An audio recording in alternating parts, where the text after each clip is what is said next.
warahmatullahi wabarakatuh. Saya Nabila Faiza Zahra dari SMK Farmasi Sekesal, Surabaya. Tape merupakan makanan selingan yang cukup populer di Indonesia. Tape memiliki rasa manis dan sedikit mengandung alkohol, memiliki aroma yang menyegarkan, bertekstur lunak, dan berair. Mikroba yang berperan dalam pembuatan tape yaitu jenis Hamir, Saccharomyces cerevisiae.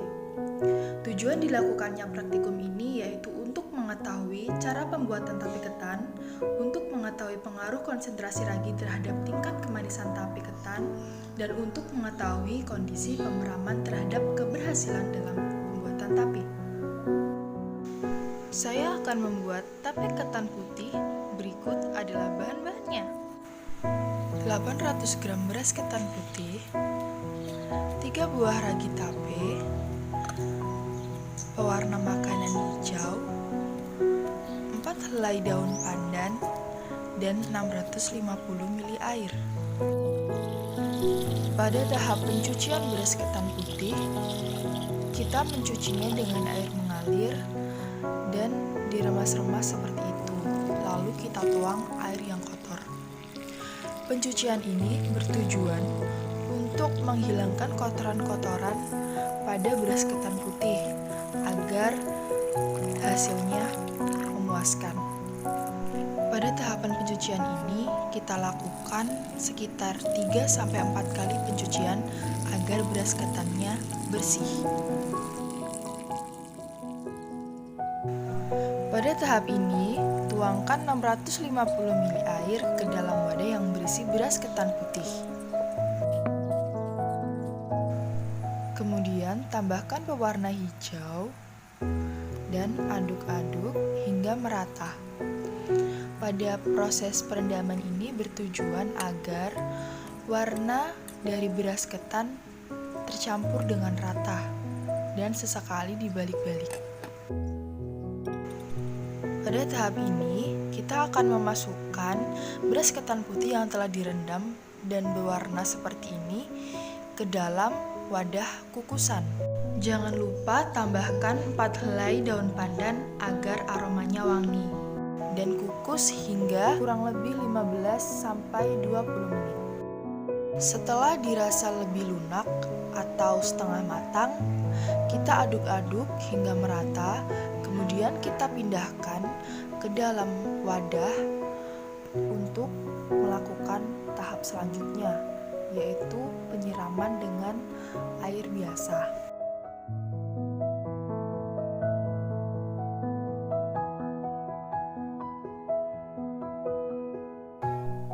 Pada penyiraman ini dilakukan agar ketan putih yang telah dikukus tidak terlalu lembek atau lunak dan agar tidak mudah hancur saat dikukus kembali nantinya.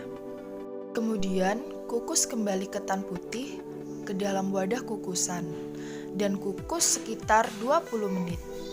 Pada tahap pengukusan kedua ini bertujuan agar ketan putih yang dihasilkan nanti matangnya merata dan teksturnya lunak serta benar-benar matang.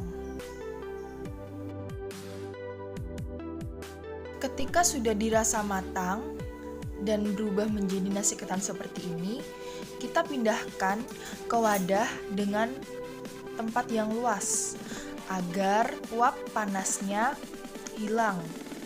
Kemudian kita taburi dengan gula secukupnya atau sekitar 100 gram gula pasir. Kemudian kita aduk-aduk hingga merata. Pada proses penaburan gula di saat nasi ketannya masih panas bertujuan agar gulanya mudah meleleh dan rasa manisnya akan merata. Jika gula sudah tercampur rata, kemudian kita tunggu hingga nasi ketannya dingin. Sesekali aduk nasi ketannya hingga semua permukaan menjadi dingin.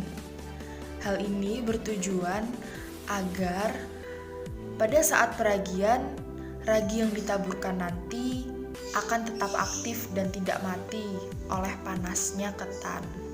sehingga kita dinginkan terlebih dahulu agar raginya tetap aktif.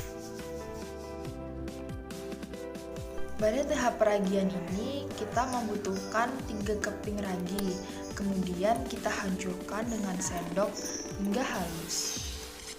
Kemudian kita tabur raginya menggunakan saringan seperti ini. Kemudian kita taburkan hingga merata dan semua bagian tercampur oleh ragi. Untuk ragi yang tidak lolos saring, kita haluskan hingga benar-benar halus. Kemudian taburkan lagi raginya ke nasi ketan putihnya. Kemudian kita aduk-aduk hingga ragi tercampur merata. Tujuannya agar pada proses fermentasi tape berlangsung secara sempurna. Selanjutnya, kita akan membungkus tape ketan menggunakan daun pisang. Perlu diperhatikan pada penggunaan ragi, konsentrasi ragi yang terlalu banyak menyebabkan gula yang dihasilkan selama proses fermentasi akan semakin berkurang. Hal tersebut terjadi karena gula akan diubah menjadi alkohol. Akibatnya, rasa manis pada tape akan berkurang. Lanjut kita bungkus tapenya hingga semua nasi ketannya habis.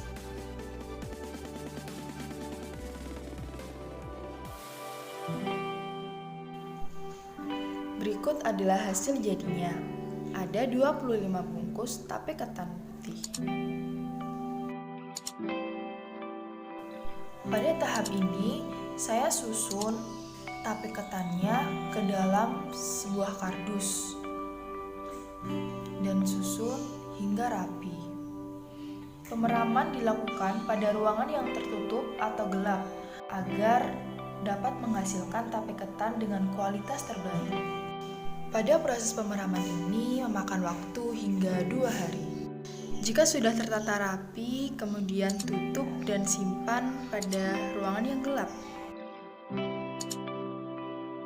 Setelah 2 hari pemeraman, mari kita lihat hasilnya.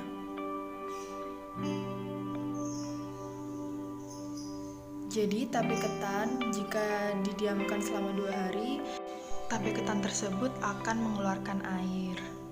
Sekian proses pembuatan tape beras ketan dari saya. Di dalam tape ketan ini terdapat bakteri asam laktat yang baik untuk pencernaan dan juga menggunakan bantuan dari Saccharomyces cerevisiae. Terima kasih atas perhatiannya. Wassalamualaikum warahmatullahi wabarakatuh. Selain baik untuk pencernaan, tape ketan ini juga dapat menurunkan kolesterol dalam tubuh, mengatasi anemia dan juga ambeien. Sedikit info dari saya, faktor apa saja sih yang mempengaruhi pembuatan tape? Jadi, faktor yang mempengaruhi pembuatan tape yaitu suhu, keasaman, oksigen, dan ragi. Suhu yang digunakan dalam fermentasi akan mempengaruhi mikroba yang berperan dalam proses fermentasi. Suhu optimal untuk fermentasi yaitu 35 derajat Celcius sampai 40 derajat Celcius. Sekian praktikum dari saya. Terima kasih atas perhatiannya. Wassalamualaikum warahmatullahi wabarakatuh.